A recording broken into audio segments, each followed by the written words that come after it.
colleagues, please get quiet.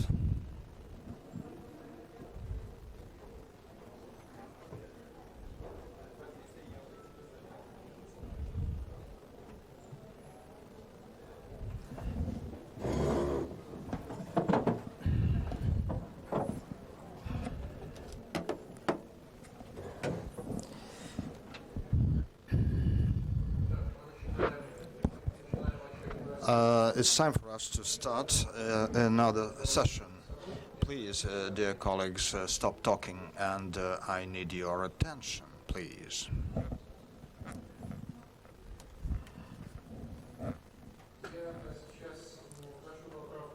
Well, I would like to correct my announcement before lunch. We have changed our program a little bit again.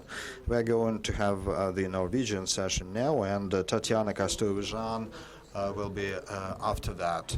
It's my pleasure to introduce to you Arild Humlen from Norway.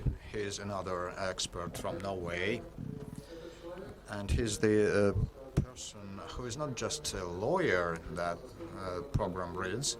He is a very prominent lawyer. He's worked in a number of very interesting areas of law, and very briefly I'm going to tell you about that. First, he is entitled to the right to do the activities in the Supreme Court, which means that those category of lawyers take some special test in the Supreme Court to qualify for their practices there. And I cannot draw any parallel from with the present Russia, so that's why I'm so cautious in describing his position. He is also an expert on immigration law and asylum law in Norway. In this respect, he has a great experience in working with the European Court on Human Rights. In Norway, Mr. Humlen is a very prominent figure because he has been making a lot of contribution in strengthening the legal status of those who who are seeking asylum in Norway. And in this capacity, Mr. Humlen is a member of the board and also a chairman of the Committee on Asylum and Immigration Law in the Norway Association of Bar. And since 2012, the expert has been the member of the board of he's one of the board of directors of the London organization, which is called Democracy, Progress and Institutions. This is the organization that provides legal support to young democracies, which includes Syria and some other developing countries that face some problems with human rights adherence. And the distinguished expert, as you might understood, is specializing in human rights problems. I think I've told you everything I knew about the expert, and now it's my pleasure to turn the floor to Mr. Humlen. You're welcome. Thank you very much. Can you hear me? Good. I will stand when I do my introduction, because I will try to communicate also with the screen as we go along. But I would like to excuse me first. I do not speak Russian. I speak a lot of languages, but unfortunately not one of them are Russian. If I'm moving too fast, I hope the interpreter will then give a sign so that I can slow down during the course of my introduction. I will go through a topic which has recently in Europe become a very difficult, very frustrating and very conflicted topic. I will speak about the relations between the political power, namely through democracy, and the international legal obligations. We know that there are a lot of important cases lately that shows a tension between the international law and the national law, often seen as a sort of attack on sovereignty. We have a very famous case in Russia, which is not from 2011 and 2012 in the Court of Human Rights, the Konstantin Markov case. I don't know if you are familiar with it, but it certainly raised a lot of arguments throughout the European legal community. We can come back to that specific case later. But this Markov case is not the only one, because we have recently also had quite conflicting, huge tensions between Italy in the so-called crucifix in this classroom case, where the Court of Human Rights decided that Italy are not allowed to have crucifixes in the classrooms. And we have the English-UK case where the prisoners were allowed to vote, which they were not before, which was ordered by the Grand Chamber of the Court of Human Rights. We have, for 30 years, had a European positivism. We have been signing up on a huge amount of international legal conventions. It has been nearly a race among the European countries being members in as many humanitarian conventions as possible, and the growth have been colossal.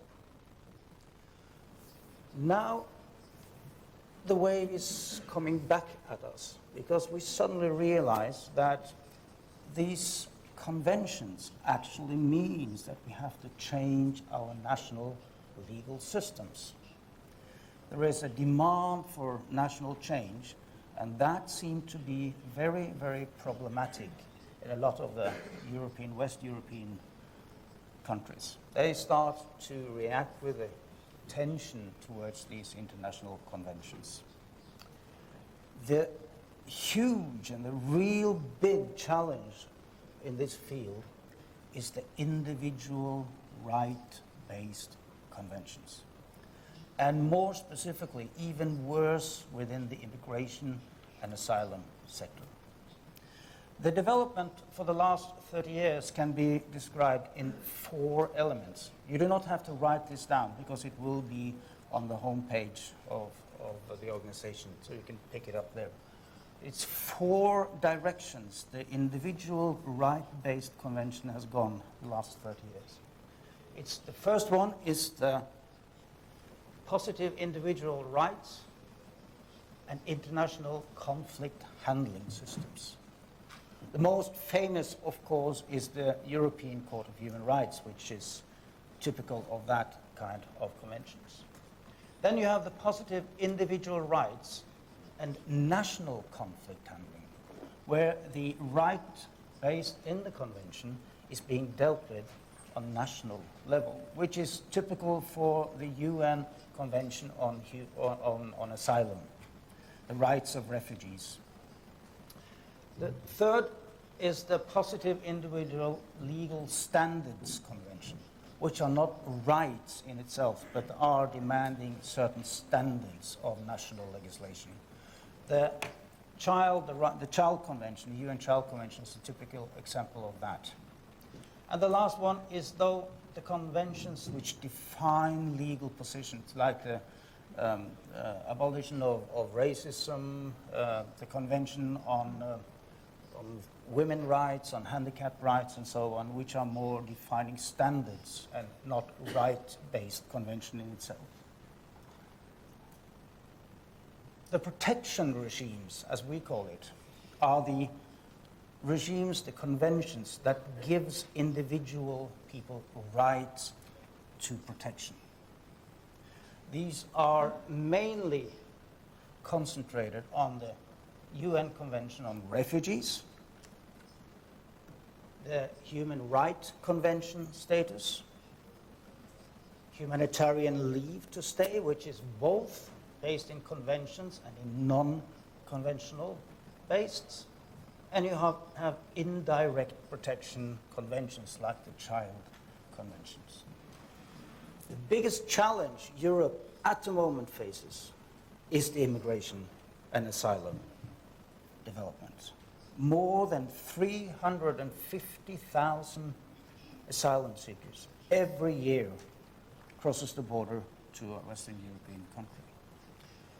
The reason why this is such an enormous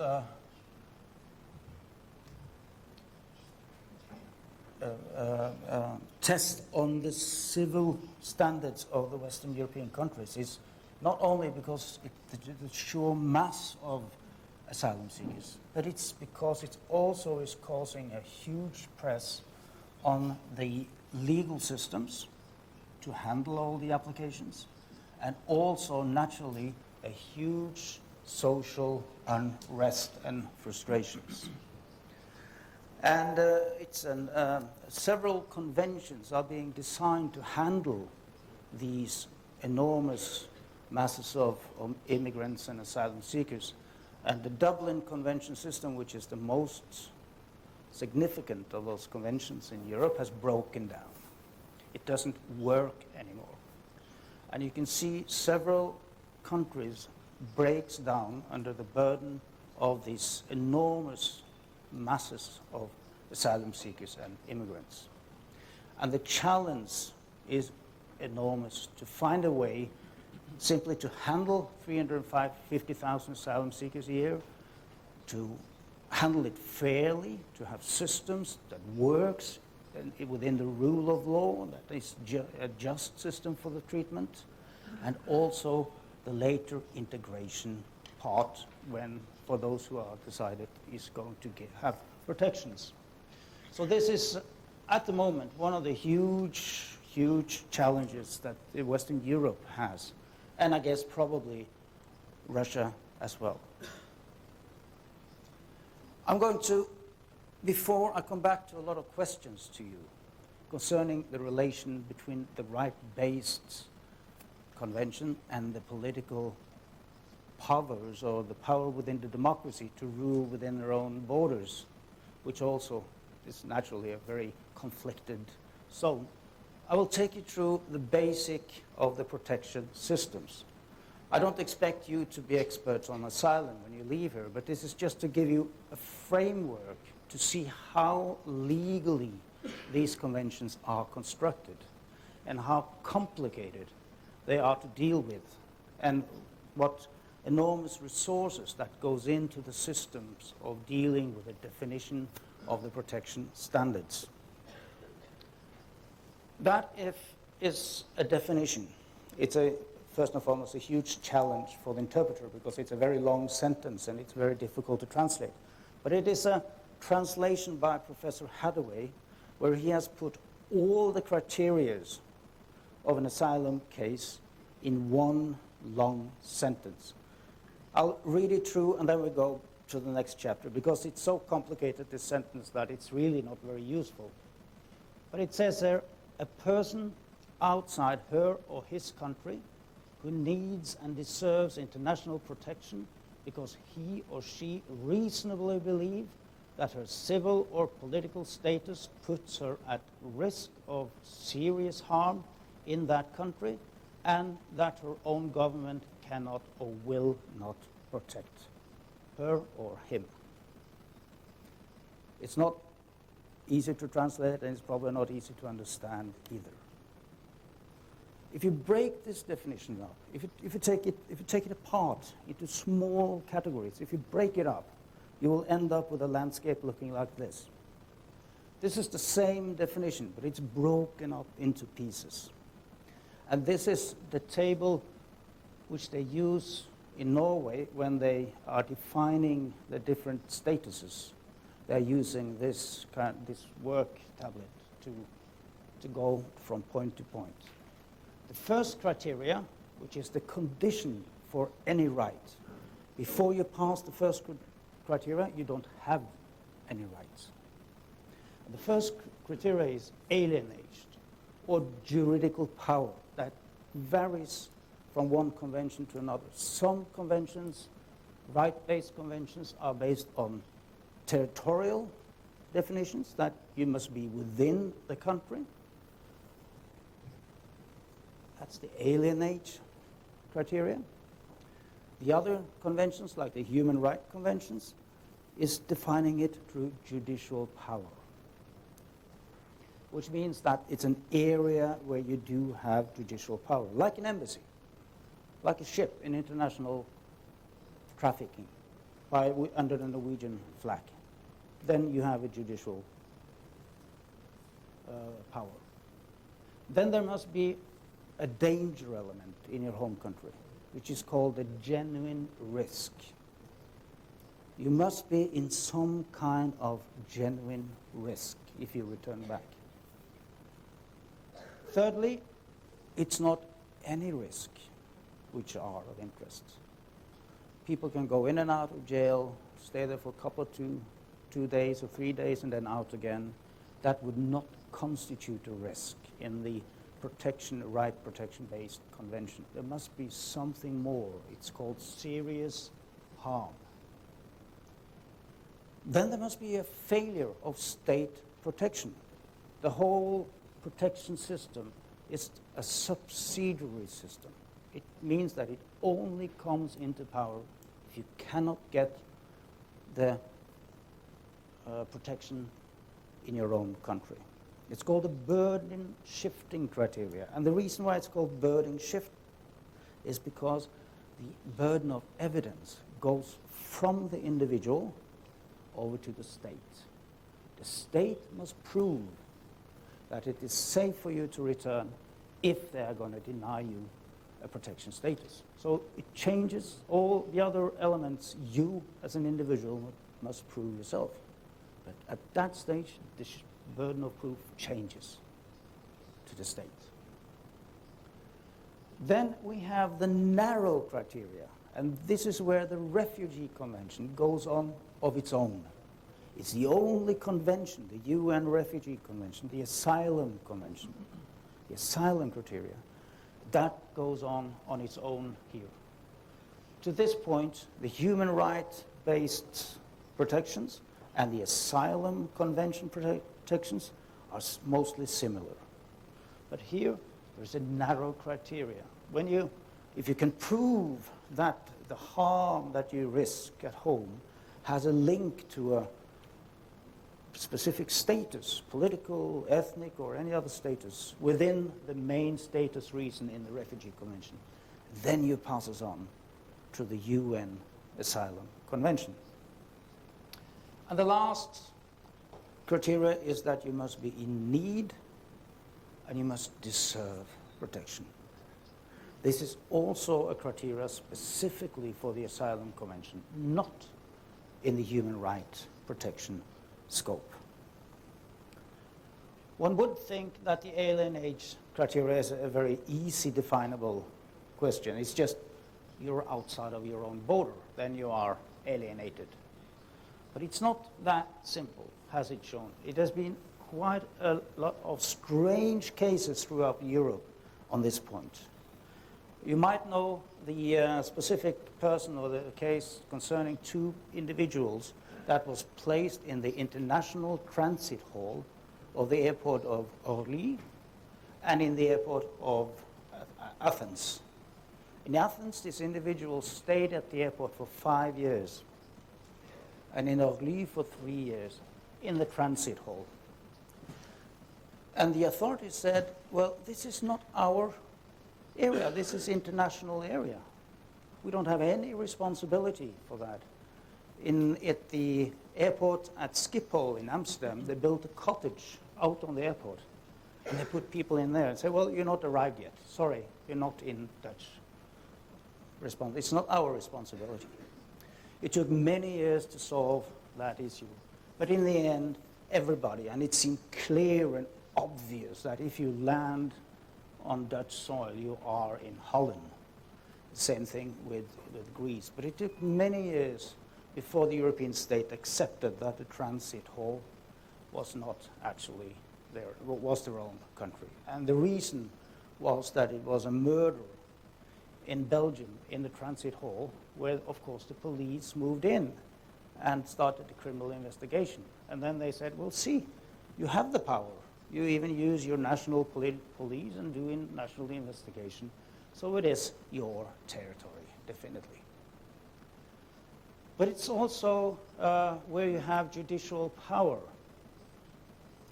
For example, in an embassy, you would be protected, not under the Asylum Convention, but under the Human Rights Convention. On a ship, on a Russian flag in international seaway trafficking is also Russian responsibility under the Human Rights Convention. So, another thing which is very strange also is that if you, of course, fly over a country, if you're on a plane, if you're passing Norway, you are in Norwegian territory. And theoretically, you are then within the Norwegian responsibility. There's only two small problems. The one is that planes usually don't stop when they are in the air. It's not supposed to do that. So it would be very difficult to say that I apply for asylum, take me down. The other thing is that the alternative would be to drop you off, which is not a very good solution anyway. But in theory, even the airspace over a country is your territory, and you are able to apply for a theoretical protection regime. The genuine risk. That is a very difficult legal task to decide, because you don't have the evidence. A person arrives at the border, no papers, no evidence, no identification, no arrest, warrant of arrests, nothing at all. And he says, I come from this and this country and I'm persecuted. Give me protection. How can you decide whether or not it's a genuine risk, or is this something he invented? We've had cases from Sweden. We had a refugee from Sweden that was turned down fairly quick, because in Sweden, you know, the objective standards are not of such a kind that it's likely that you are in a risk of persecution. But you might come from a different country. You might come from Iraq or other countries, but you don't have any proof. You cannot call home. You cannot go to the embassy. The authorities in a country which receives an asylum seeker are not allowed to contact the authorities. Norway cannot call to the police in Kirkuk or in other places in the world and ask, is this person really, really under an arrest warrant? You cannot do that. So it's quite an evidential task to decide whether or not this risk is a real risk or if it's a false story. And we know that there is a lot of false stories, and we know there are a lot of true stories. The problem is to distinguish between them. But the risk must be real. It's not a hypothetical risk. It must be a real risk if you are going to get protection. The risk must have an objective base, which means that you have to go and look at country reports. You have to look at what is actually reported upon this country.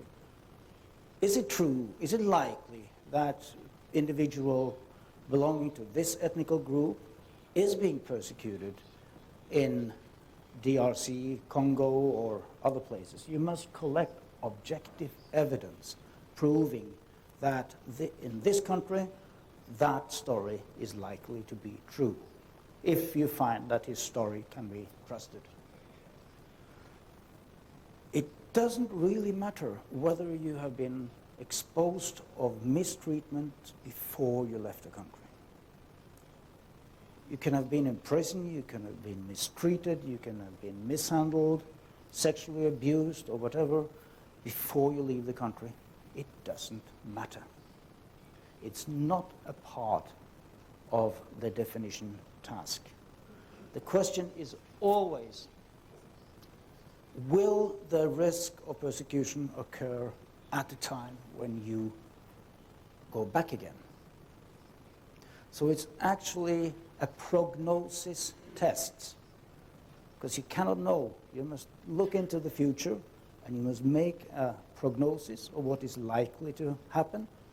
Of course, what have happened before will have an impact on your evaluation, but the core essence is, will that happen when you return home? That burden of proof is on the state. If the state cannot prove that you are safe, it is likely that you are safe when you return, then the state has lost. Then you are entitled to your protection standards. And now, one of the most difficult aspects of legal definition, what is the burden of proof?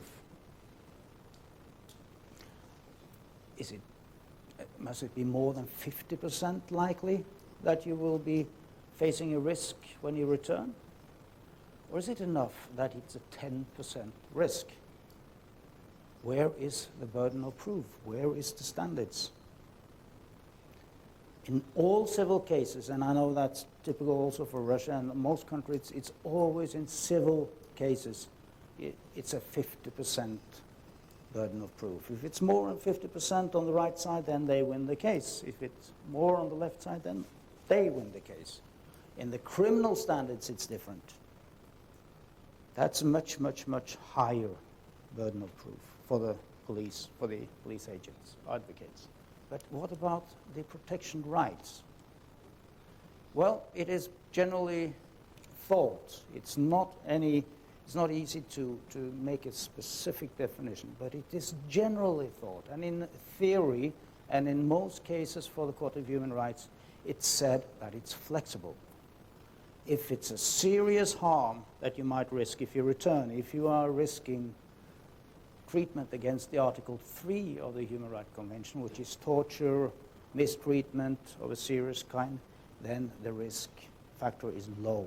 If it's 10% risk, then that's more than enough to give you protection. If it's just a sort of uncomfortable long period in prison, then the evidence burden might raise to a higher level. But it's always safety first argument. It's never all the way up to 50% standard. Which means that, of course, a lot more people get their protection standards than what it should have been if one was using the 50% likelihood. On the other hand, then you are quite safe that you don't send people back, which could be at risk on return. What kind of harm can constitute the right of protection would be the next thing you would have to evaluate. How much suffering must there be before you are persecuted in the convention? A couple of slaps in the face, is that enough? Being pushed against the wall, being standing on your one foot for 15 minutes, or is it more severe actions that can give you the right, that gives you the right to protection? The threshold is pretty high. They say that it's the non-exception human rights articles, which mostly is Article 3, in combination with the discrimination articles and other kind of articles. But it's quite serious. It usually in Western Europe now, a way of stopping or a way of adjusting to the masses that comes in and applies for asylum is, of course, to raise the level of harm. And that's why most European countries are raising the level of harm before they would say you are in need of protection. So, but all bodily harm, all physical mistreatment falls under the protection system. Even though it's forceful abortion done at a hyper-modern clinic, very safe, that would be persecution. We've had a lot of cases from single-child politic system from China, where they use forceful abortion on the second child in some areas of China. That would always constitute a need of protection. Also, for children, if there are children involved, the seriousness, the harm factor is much lower. Grave violation of human rights articles could also be enough. But that must be very, very serious harm. There was one very famous case from UK. It was a landscaping person who worked in the landscaping department in Pakistan, who was sent into a war zone to make maps, which was obviously very, very dangerous.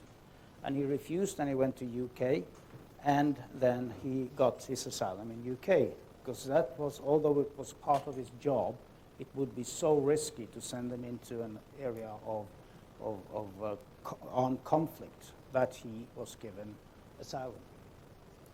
There could also be a combination of many, many factors: discrimination, deprivation of food, refusal of education. It's a holistic view. You put all together, all elements together, and see if that weighs enough to be called serious harm. Then you go to the next criteria, the failure of state protection. If you are going to have a right-based protection in another country, it must be because you cannot get protection at home. And it's not enough that it is social unrest. It's not enough that there are ethnical conflicts between private entities in a country. It's not enough that it's a civil war situation between private parties, because the main rule is that it must be the state organ which are responsible for the prosecution, which means that it must be, as a main rule, it must be the army, the military, or other entities which are under the state order. But we know that in some areas, the state promote persecution. From Latin America, years back, it was well known that the state gave both vehicles and arms to private groups who went around and made a lot of harm in the different villages around Latin American countries. But it wasn't the state, and the state refused in the US to have any involvement in that kind of persecution. But because it was proven that the state promoted it, that they were active in serving them weapon and machinery that made it possible for them to persecute, the state was held responsible for that activity. In some cases, we say that the state is unwilling to involve in protection procedures. We have quite a recent case about Iran where a woman was stoned and the police was not involving themselves in the protection procedure. Although it was private parties that was responsible for this terrible act, the state was held responsible because the police did not involve themselves in the procedures of protection. A very, very disputed area is the next one, when the state is unable, when the state doesn't have resources, they don't have enough police, they don't have enough power to stop huge groups of entities within their own borders which are responsible for atrocities or persecution. But recently, it moves towards, for most West European countries, that the state is also held responsible for that kind of persecution. But that is still legally not totally settled. At the last alternative, there must not be possible for you to move to other areas of your country, which is quite common especially in Central African countries, where there are areas that are very troublesome, but there are other areas that is quite stable, as we see in Iraq and the Kurdish stable part of northern Iraq. So you cannot leave your own country and get protection otherwise, unless all areas of your home country is unsafe. And then we got to the narrow element. If you want to have we want to have asylum status, not only protection, but if you want to have asylum status, it must be linked to either race, religion, nationality, political opinion, or particular social group. If the reason for persecution falls within any of these scopes, then you are entitled to have asylum status. The first are pretty easy, but the political opinion, note that it's not political activity. You might not have done any political activity at all in your home country. It's just that the state believes that you are of a political opinion that they dislike. That's enough. So it's political opinion and not political activity which will open up this specific protection. Particular social group, nobody knows what they mean with that. That was not a part of the Refugee Convention when it was written. It was actually a Swede, our neighbor, at the last session after 1.5 year work with the Refugee Convention that he said, what about people belonging to a particular social group? And they were so worn out by all the discussion that it was written straight into the convention with no notes, nothing at all, just written in, and then they closed the whole session and the convention was accepted by the General Assembly. So we do not know what a particular social group actually means. But it was proven during the Chinese student rebellion some years ago that students could be a particular social group. Now we know there is a huge struggle in Western Europe saying that homosexuals, which are people who are persecuted because they're on a gender or homosexual, sexual-based persecution, also in most European countries now are considered to be a particular social group and are given protection based on that criteria. Human Rights Convention does not ask for any of these criteria. If you fulfill the first part, you get protection by the Human Rights Conventions, both the UN Convention and the European Convention on Human Rights. It does not ask why you are being persecuted. It just asks if you are being persecuted. But then you are not entitled to asylum status, because then you must fulfill all criteria, except for Norway. Norway made that change 3 years ago, and they said that people who get protection based on the Human Rights Convention gets the same asylum status as those who are protected by the Refugee Convention. And then it's the need and deserve criteria. Of course, if you have regained your national protection, you don't need it. If you have voluntarily asked to get your old citizenship back, you probably don't need it and you lose your protection. If other countries have given you protection, you cannot get protections in more than one country. And this difficult last criteria, if you have been involved in crimes against peace, war crimes, or crimes against humanity, then you will be struck out of the convention, and not the Human Rights Convention. You might be involved in serious crimes against humanity and still get protection under the Human Rights Convention. So there's a difference there between the human rights system and the refugee system.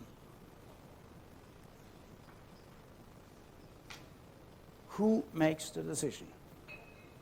And now we are with a very, very problematic and conflicting parts of this right-based convention systems.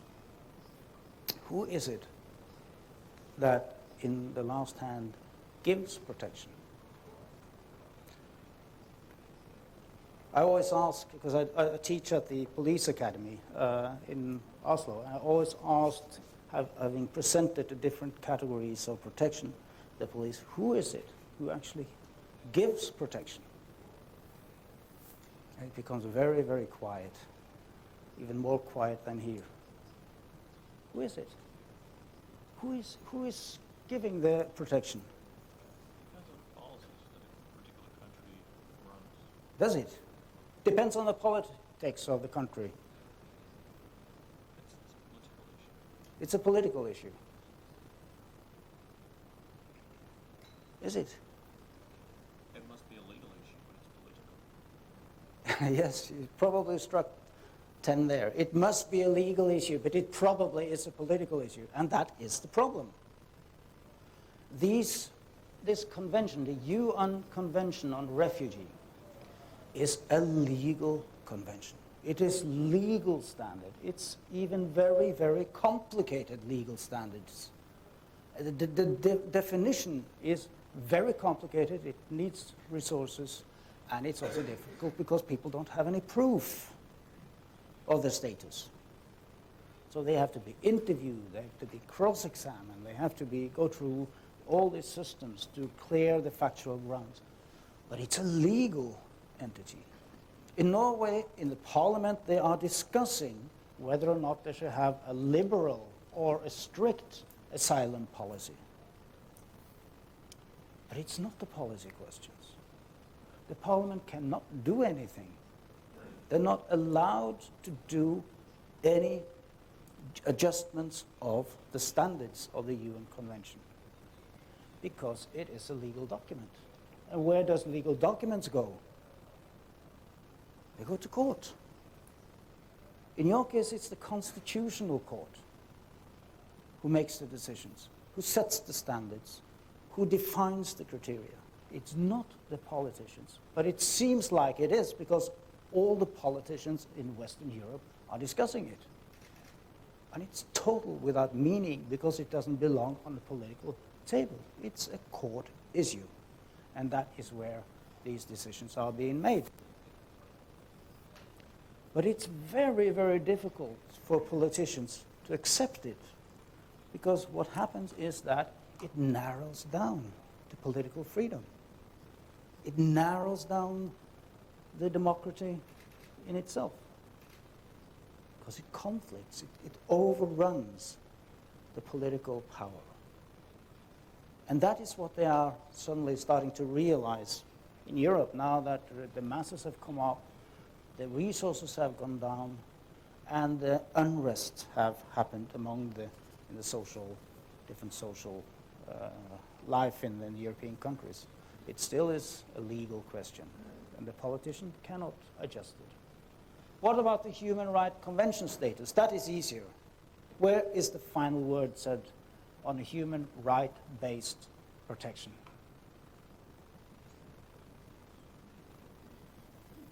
It is in the Court of Human Rights. It's in the court, Strasbourg Court of Human Rights. That is where the standards are being set. And that again causes a huge problem in each country's Supreme Courts. Because the Supreme Court, the Norwegian Supreme Court, are being overturned by the Strasbourg courts.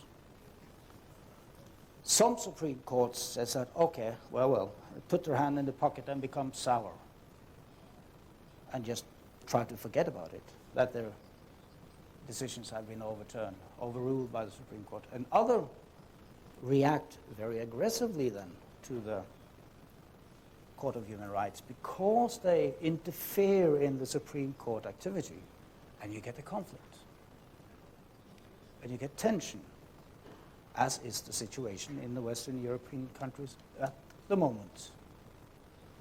UK is rebellion. The Dutch don't like the Supreme Court. The Swiss don't like the Supreme Court. No, the Human Rights Court, they lost a month ago and they started to act aggressive towards it. Italy does not like it very much because they lost the very famous Sadi case and the crucifix case. So there are tensions building now between the different court systems. What about the humanitarian leave to stay? That is in its heart a national issue. This is actually traditionally where the parliaments can set the standards. But not anymore. They have signed up with more conventions during the last 3 years, which means that a lot of these conventions also interferes on humanitarian leave to stay. So also there is a conflict of maneuverability for the political freedom. And the indirect protection is now causing huge problems because of the Child Convention. The best interests of the child interferes in the political freedom to decide who is going to stay in this country on humanitarian grounds and who is not. And most European countries have now very, very big problems harmonizing their own humanitarian legal framework, which they want to decide themselves, and to harmonize that with the obligatory legal obligations of the Child Convention. So it is at the moment a very, very exciting period, and it will be very interesting to see whether or not the European countries stands the test of civilization now that all these conventions are interfering in the national legal life. I think I will stop there, and then we can come back to other issues if you have any questions. Thank you.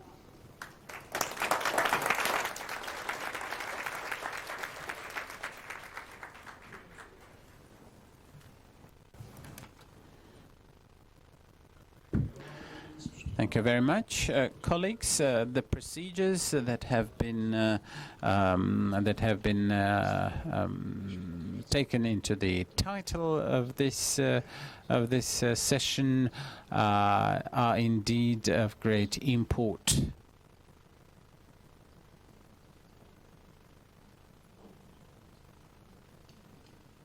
Can you hear me?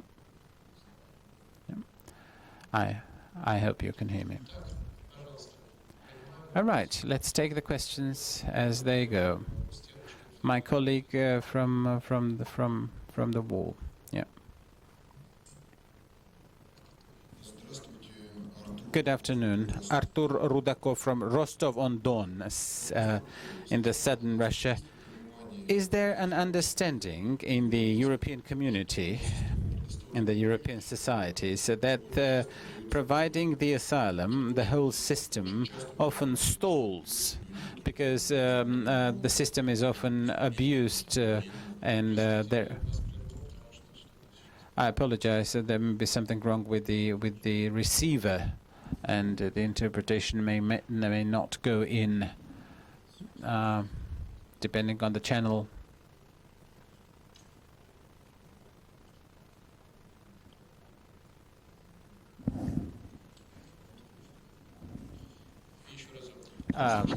Can you hear me? No, good.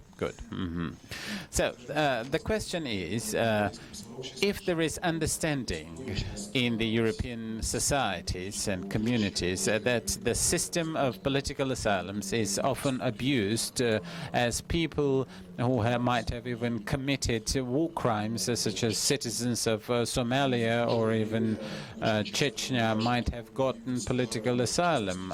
And on the other hand, it may be that people are deported from Norway to Korea, where persons who have asked for political asylum would be executed, like in North Korea, or else would face a long prison term in Turkmenistan. Who has been deported from Norway to North Korea? Do you have any data on this, or is this something that you've read? All right. So that we do see North Korea as a high-risk country. I don't know, but we have very, very few asylum seekers from North Korea. I know that they have been returned to South Korea because they have been in South Korea, and then they come to Norway afterwards. And they have internal safety in South Korea, and therefore you cannot have protection in several countries under the International Refugee Conventions. But if a person would come directly from North Korea to Norway, he would most certainly get protection. Return of people, if it is proven that people have committed war crimes. We've had several cases with that in Oslo courts. People who has been given asylum status and later they've been investigated and they're found responsible for serious war crimes. They have then been stripped of their asylum status after the conviction of such war crimes, because war crimes you can be convicted in any European countries for war crimes conducted in other countries. But they are still protected under the Human Rights Convention if there is a risk of breach of Article 3 of the Human Rights Convention. We have a very famous person in Norway, which has been living in Norway for many years. He is convicted for atrocities in northern Iraq, terrorist acts, but he cannot be returned because there's a death penalty waiting him in Iraq. And as long as there is a risk of death penalty, it's against the Human Rights Convention to return him. So we are kind of stuck with the individual in Norway, but he's statusless, he doesn't get asylum, but he's protected against the risk of death penalty.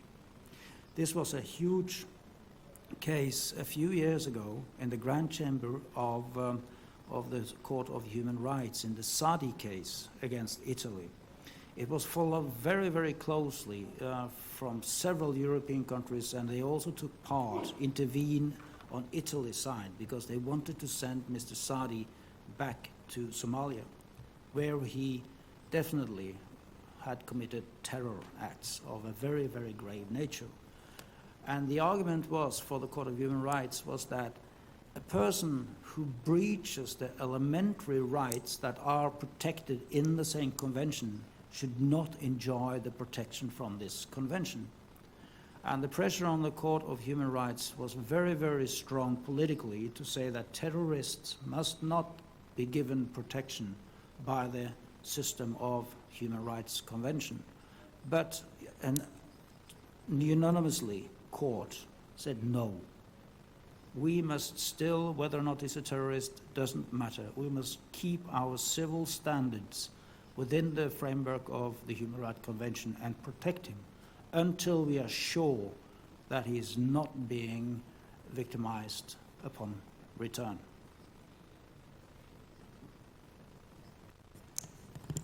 Так, госпожа Ушкова, пожалуйста. Елена Ушкова, Санкт-Петербург. Я несколько в продолжении. Yelena Ushkova from St. Petersburg. A question about the refugees from Chechnya. Are there refugees from Chechnya at the moment? And generally, is there any information on the percentage of the positive verdicts and the judgments on the political asylum to the refugees and the persons from Chechnya? And my second question about Mr. Snowden. If Mr. Snowden were to find himself in Norway, not in Russia, would he have had any chance for a political asylum in Norway? I know the answer there. The secondly would be a guess.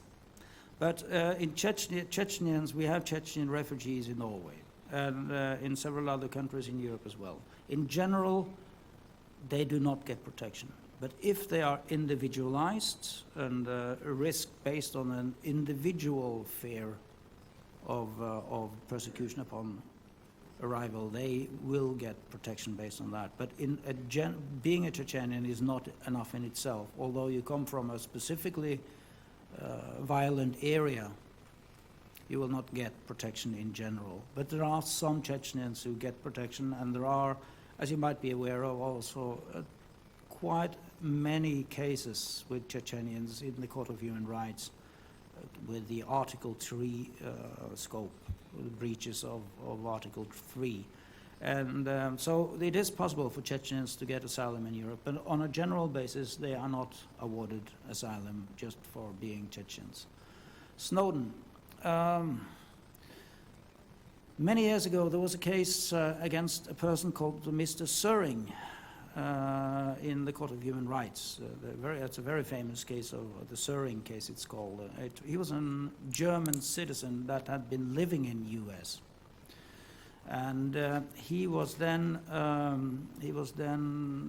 involved in some murders in a state in the U.S., and he fled from U.S. and he was picked up on UK airport in London with a lot of heroin. He'd done approximately all the wrong thing he could do, and he applied for protection in UK, because if he was to be sent back to America, he would probably face the risk, at least a risk of death penalty.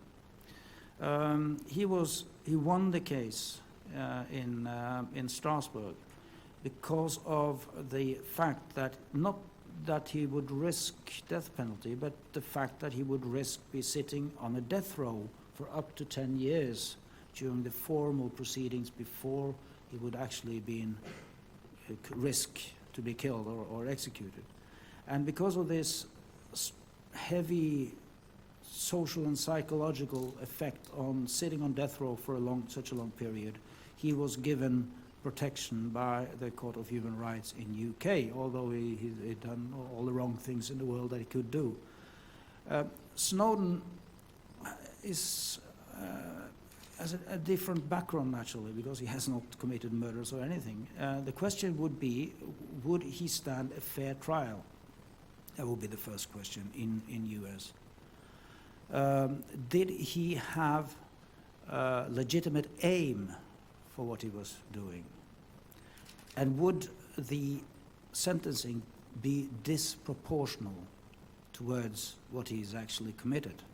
That would be the three elements that the court in Norway would have to deal with. And I think maybe based on the last question, the proportional of the sentencing would probably, in combined with a legitimate aim for releasing this information, would stand a rather good case, at least for the courts. Whether you would win or not, that's impossible to say, but there are very good legal arguments in the Snowden case. So I wouldn't dismiss his chances. Коллега, третий ряд, пожалуйста. Colleague in the third row, please.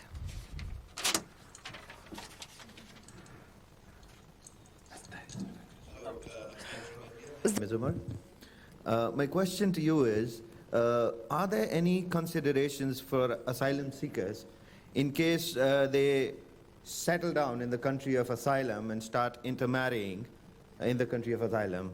As in, for example, you have the Bangladeshi immigrant population that is, it was basically given asylum by India during the 1971 war between India and Pakistan, which actually created Bangladesh. Mm-hmm.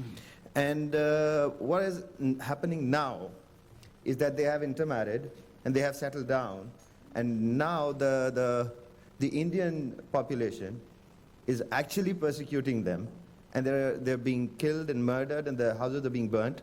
So in such a scenario, what would be how do we work it out?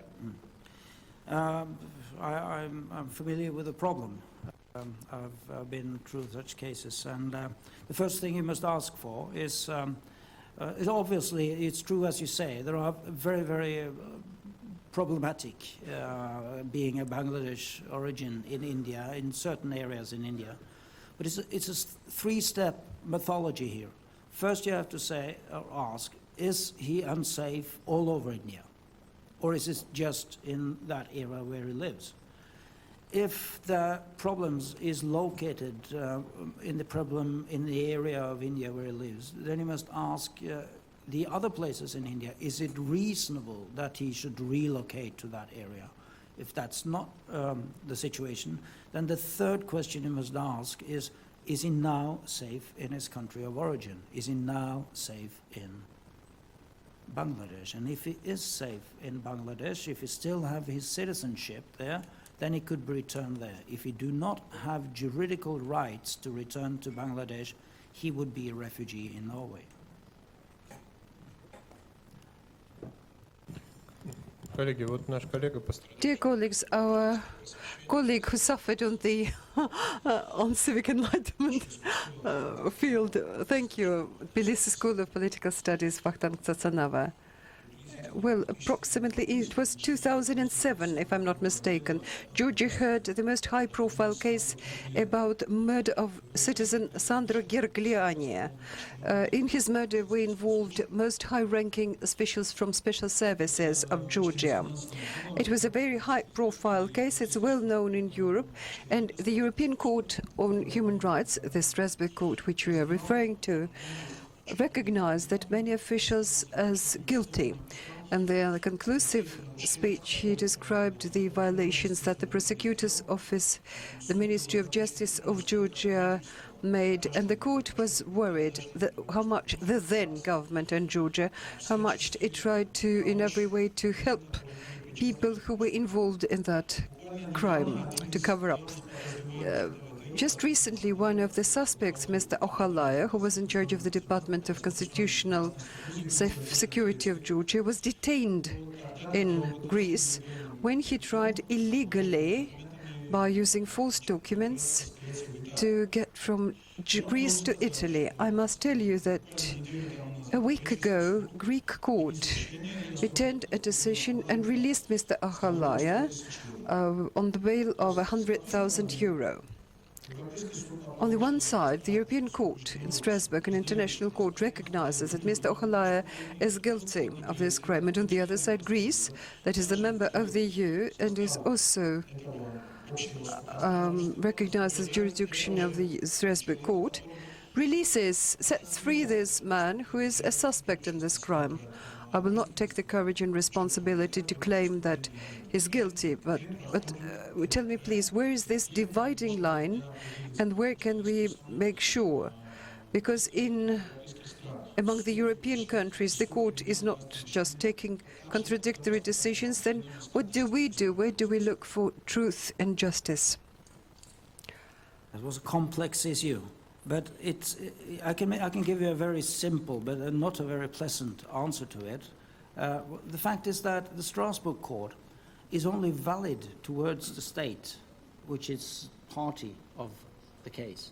It doesn't involve any other state. So the simple answer would be that Georgia is bound by the decision. Greek is not. They can act.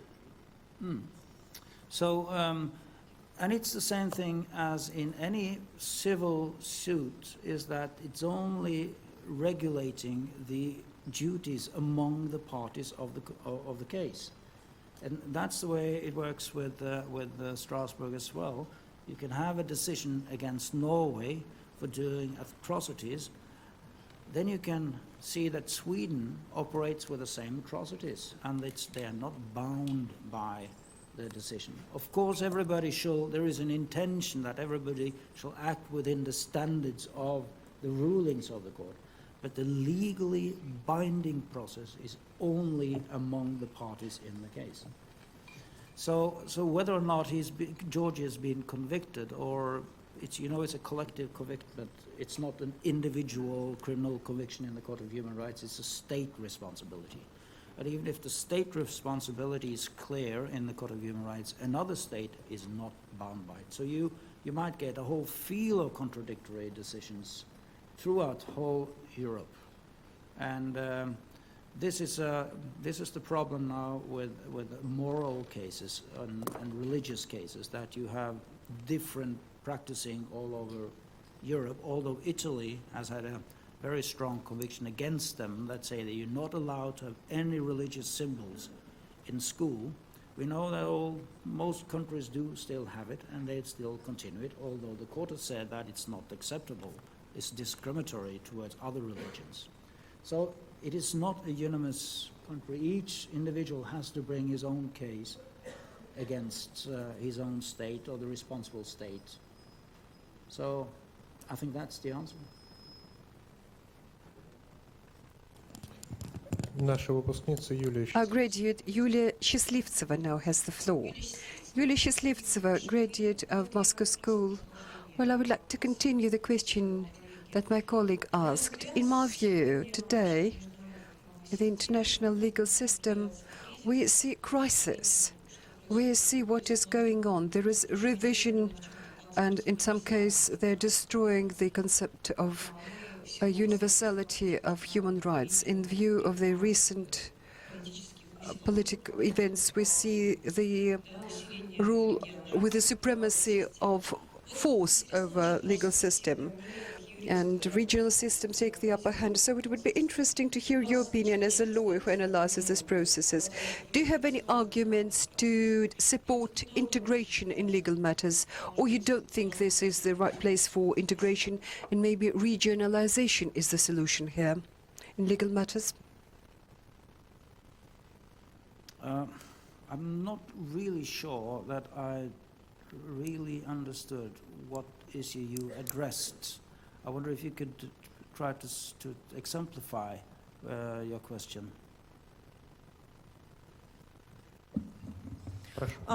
Well, for example, many of experts who speak here, as they comment on the events around Ukraine, they were saying that the international law, it's over. It's over in the world. I suppose this is the most weighty argument. But in your view, does international law persist? Are there any arguments for the existence of international law in a world where some countries have nuclear weapons and it is the force, not the law, that takes the upper hand? We speak not about rule of law, but rule of force. I understand your question better now. International law is divided into two categories. You have international law based on treatments, on treaties, based on conventions and treaties. Then you have the unwritten international law, which is the old international law, which has consisted for 1,000 of years. That is a very, very weak body of international law, because there are only guiding standards, only those laws which are committed through conventions is laws which are possible to pursue in the international community. And of course there are breaches. There are breaches all over, not only in probably Ukraine. You got breaches of this international concept all over the world, and it continues. But I will not say that international law is dead. Through the last 20 years, as I've been working with the Court of Human Rights, it has been a tremendous change in international legal body. The legal entities have strengthened themselves. The biggest impact ever, I think, in international law is the Human Rights Convention, and you can see the changes coming along. It takes time, but each country, which like Turkey and a lot of the former East Bloc countries, are really changing their laws and establishing good legal systems. But of course, law has its problem because it doesn't have any arms. It has only words. It has only court decision, which will not come into life unless the state accepts it. And that is, of course, the shortcoming of the international legal systems. But they work. You can see the international legal tribunals all over, the Yugoslavian tribunals, the Rwanda tribunals. You have the International Criminal Court. They are pursuing cases against responsible persons who are responsible for huge atrocities and breaches of international law. But it's a system which they are still trying to build up, still trying to strengthen. But it works in the long term. It helps for international, both for individuals and also for countries to build up better legal and stronger legal systems. But of course it has its shortcomings, definitely. Вопрос из Армении. Гуар. A question from Armenia. Guar, you now have the floor. Thank you very much. Thank you very much, Mr. Humlen, for your interesting presentation and information that you shared with us. My question to you is like this. I am Guar Mukuyani from Armenia. How the sociological surveys showed us there is demographic problem in the countries. Traditional society, it's necessary to have a boy in traditional families, and this tradition led to greater number of abortions. If a woman carries a girl, we are now discussing a law where they forbid to tell the parents the sex of a child before 5th month of pregnancy and all other legal aspects. Tell me, please, what legal acts that would prevent this problem, and what mechanisms, how do you address this situation in Norway? What do you say about the countries where they do not allow abortions? What is your take on that? The system of the Court of Human Rights has two different appeal arrangements. One is appeal from individuals, and one is state appeals. State appeals have been used a few times when there is no direct individual victim in the case, but where you can see that the law is misfunctioning. It doesn't work. In those cases, some countries have filed cases against other countries to get the Court of Human Rights to address the legal issues on a general basis and make conviction on a general basis. And if a country has deficits in the law system which do not protect individuals, like you explained that it's actually being carried out illegal abortions against female fosters, the state has obviously a responsibility to protect. That is one of the core elements in the Court of the Human Rights system, is the element of protection, and the state has a duty to protect. And other countries might file cases against states who doesn't fulfill this duty. But the most effective way to stop such a practice would be for individuals to file complaints to the Court of Human Rights and raise cases there. And if this is a deficit which in the court system or in the legal system of the framework of the country, they might even now do pilot cases where they take all cases, even though they hasn't been brought in to the court, and runs a pilot case. And the pilot cases, the country must abide the pilot cases by changing their laws. But the most efficient way to stop such atrocity is to bring the cases in for the court and ask the court to view whether or not the state is protecting these women sufficiently. Пожалуйста, Дарья. Darya speaks English. The lecture, I was listening it with a great pleasure. My name is Spiguleva Darya. I'm the student of High School of Economics. So this question is come from my personal experience because I go through the internship in the Human Rights Protection Organization and cope with the litigation process to the European Court of Human Rights. So the question is pretty much general. About a month ago, I had to write the letter to the Norwegian authorities because we received the letter from them, and they asked us about the information of a person who lives in the North Caucasus, whether he is whether we have the information whether he is tortured or not, and whether he is the victim of pressure or not. So the question is, does the NGOs play the crucial role in the process of getting the status of refugee, or is there another mechanisms to do it without the helping of NGOs? Thank you. That was actually two questions. But the first one, does NGOs play a role in the life of the Court of Human Rights? And definitely. If you read judgments, they are using informations from NGOs in very, very many of their decisions, especially the Article 3 cases for the court.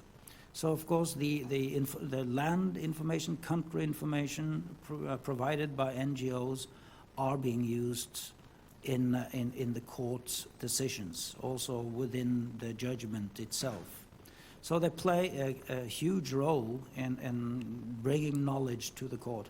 The court changed its way of working about 12, 14 years ago, because there used to be an investigative body in the Court of Human Rights, and they used to travel around and to check up the actual situation themselves, and that finding then was the ground for their decision. They have stopped doing that now, so they are now depending on information from Amnesty, from other NGOs, and using them very actively in their decisions. So yes, they play a very strong role in the life of the court. Еще одного хочу представить. And I want to introduce you another graduate, Vyacheslav Gorbatin. This is deputy of the legislature in Kaluga region. Yes, I was born where Tsiolkovsky was born. Thank you very much for your presentation. And at the end of your presentation, you mentioned that you protect children's rights. What is the role of juvenile justice? How strong it is in Norway and in Western Europe? Within the framework of asylum, the general rule all over the Western Europe now is that the threshold of harm is much lower for children, and that is generally accepted. So it's much easier for a child, although we as a family together with them, it's easier for a child to reach the level of protection. And if the child reaches a level of protection, the family would also be given protection. The big problem in the Western Europe countries and in Norway at the moment is how to integrate the Child Convention. Everybody has signed up with it, but as you might know, that quite many are refusing to accept the appeal system that has been established within the Child Convention. Because they're trying to make a mechanism as the European Conventions on Human Rights that you can make complaints if you mean that your rights haven't been well taken care of by the authorities in the country where you live. Many of the countries are afraid of the consequences of accepting an appeal arrangement with the Child Convention, because an appeal arrangement would then be a forceful international body. As long as it's not, they can still handle the Child Convention within the national framework. And as I say, if you are a family asylum seeker, you've been living in the country for 10 years, 8 years, because the parents refuses to give the authorities the right identification, so you don't know where you're going to send the family, to which country. After 10 years, they find out the identity, nationality of the parents. Then the child has formed links to the Norwegian society. They've been to school, they have friends, they might not speak the mother tongue, they don't have any knowledge of the culture in the home country of the parents. Shall the whole family then stay because of the links the child has achieved? Or shall the well-being, which is obviously the well-being of the child, that the child should stay within his known environment with his friends. But is the convention strong enough to stand against the rules of immigration and saying that people who lies shall not get benefits, they shall leave the country? And that's where we have the conflict issue at the moment. What is the strongest, the immigration argument or the well-being of the child? There is, at the time, there is no solution to it. It's, I've been twice in the Supreme Court in Norway. The last case, the Supreme Court divided itself. It went 8, together with the president of the court, for that the right of the child goes before the immigration standards, but 11 voted against it. But it's moving, and it's a huge division in the Supreme Court. They really disagree with each other, and there are two fractions at the moment. And it doesn't seem that we do manage to get a good harmonization between the immigration standards and the rights of the children. And I think that's more or less the picture in most Western European countries. But there are changes. It is moving. The climate is in the favor of the child. So I think sooner or later the child will get his own rights, and they will have to go before the immigration rights. or immigration standards. So, but it's an area at the moment which is very uncertain, and it's moving a bit both ways. Коллега из Ярославля. Colleague from Yaroslavl, please remember about Pligin's case. I will now always give you the flow. Well, I'm Timofey Grigoryuk from Yaroslavl. Well, we had a story, a case of Russians who, after the demonstration in Bolotnaya Square in 2012, they began to search the flats of some people who took part in that demonstration. Some people were later arrested and were convicted. One of them was Alexander Dolmatov, who sought asylum in the Netherlands. He migrated to the Netherlands, and half a year that he spent there, they refused to grant him asylum, after which he committed suicide. And I think you may have heard of this story. Could you comment on this? Why did they take this decision to refuse? Though seemingly the dangers we can see, judging by court verdicts, the danger was certainly there because of his civic activity. Well, I don't know the case very well. I've heard about it. The problem, as far as I understand, in that case was whether or not the conviction was disproportional or not. He fulfilled all the other criteria. It was a political-based arrest, but the question is that the Human Rights Court and the Refugee Convention accepts that if you take part in demonstrations, you might risk prison. And most countries have legislation accepting that. But then the issue would be, is it a proportional sentencing, or is it disproportional? And I think that was the question in Holland, and I think they drew a very strict line in his case, because as far as I understood, the risk of the imprisonment was up to 2 years, wasn't it? I think it was something that was argued at least 2 or 3 years, or some say 5 years maybe, but I remember the at least 2 or 3 years, which is quite a long sentencing for participating in a demonstration of that kind. So you're pretty close to a disproportional sentencing, which would then grant asylum because all the rest of the criteria are fulfilled. But Holland obviously drew quite a strict line in that case. It would, I'm not sure that that will be the outcome in Norway. Well, dear colleagues, I regret to deny the floor to Anton, who should have thought earlier, sooner, before he raised his hand, showing that he wants to ask a question. I suppose it was a very interesting, very professional talk we have had with our distinguished guest, and we had an opportunity to once again see the high professionalism of Norwegian expertise. And I would like to thank our expert on his first talk here with the Russian School of Moscow Political Studies, Civic Enlightenment.